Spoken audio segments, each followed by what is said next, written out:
గురించి బయటపడకూడదని ఆపద సమయంలో ఉపయోగించేశాను. ఇక మీదట నువ్వు మరింత జాగ్రత్తగా ఉండడం మంచిది. తల్లిదండ్రుల స్థానంలో ఉన్నవారికి గాని చుట్టుపక్కల ఉన్నవారికి గాని అనుమానం కలిగేలా ప్రవర్తించకు. ఓ మహాయజ్ఞం లాంటి కార్యాన్ని మొదలుపెట్టావు.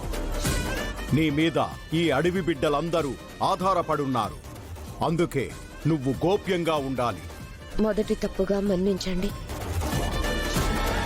పూజ మొదలు పెడదాం. కూర్చో.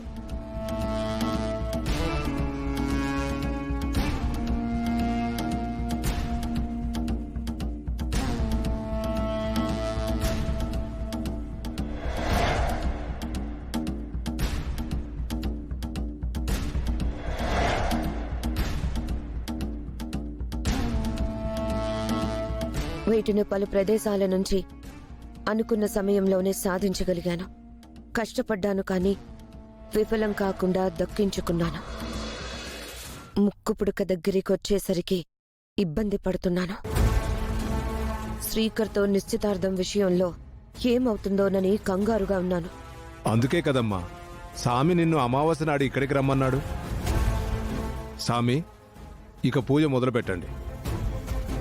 ముందు అగ్నిని వెలిగించు.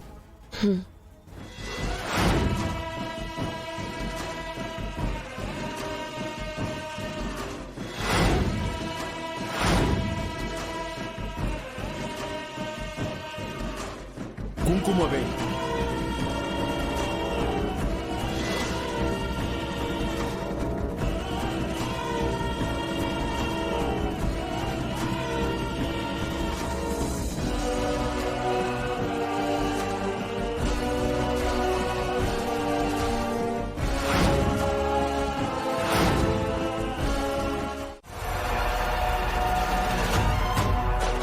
కాపాలిక,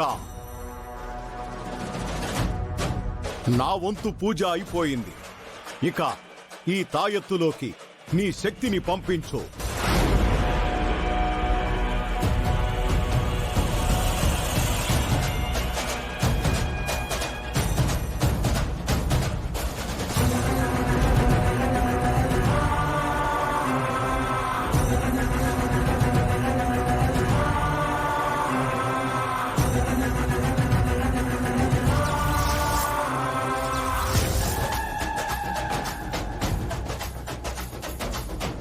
జై జటా జై జటా జై జటా.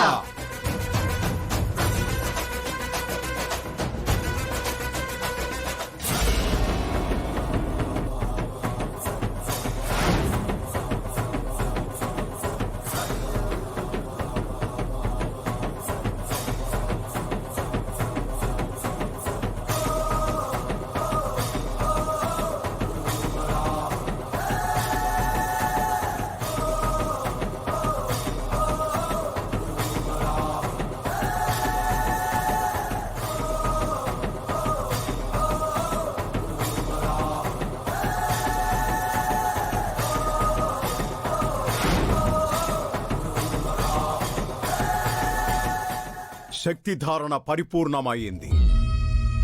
ధన్యురాలి స్వామి. ఇప్పుడు నేను చెప్పబోయేది జాగ్రత్తగా విను. ఇది నీ చేతికి ఉన్నంత వరకు ఎటువంటి దేవాలయంలోకైనా నీకు అడ్డు ఉండదు. ఇది లేని ఎడల నీకు గుడి మెట్లు తాకే అర్హత కూడా ఉండదు. ఎటువంటి పరిస్థితుల్లోనూ దీనిని వదులుకోకు, పోగొట్టుకోకు. ఇందులో అమ్మవారి శక్తి నిక్షిప్తమైంది. శక్తులను పోగొట్టుకుంటే అమ్మవారికి ఆగ్రహం వస్తుంది.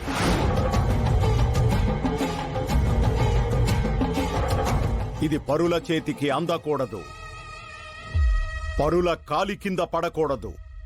అలా జరిగినచో నువ్వు చాలా ఇబ్బందుల్లో పడతావు. మీ మాటను మరవను స్వామి. మరల ఎప్పుడైనా ఇక్కడికొచ్చేటప్పుడు చాలా జాగ్రత్తగా ఉండు. ఎందుకంటే నీ వెనక వచ్చేవారికి ఈ అడవిలో మన నివాసం గురించి, మన సంకల్పం గురించి తెలిసిందంటే ఇప్పటి వరకు మనం చేసిందంతా వృధా అయిపోతుంది. సరే స్వామి, ఇక బయలుదేరు.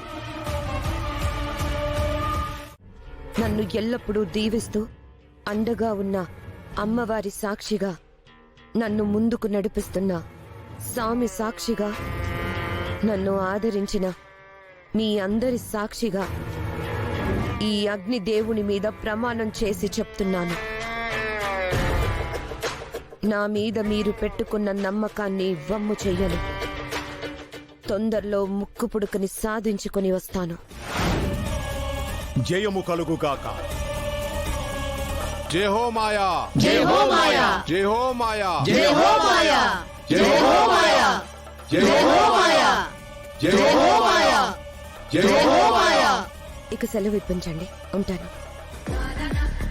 జై హో మాయా, జై హో మాయా, జై హో మాయా, జై హో మాయా, జై హో మాయా, జై హో మాయా.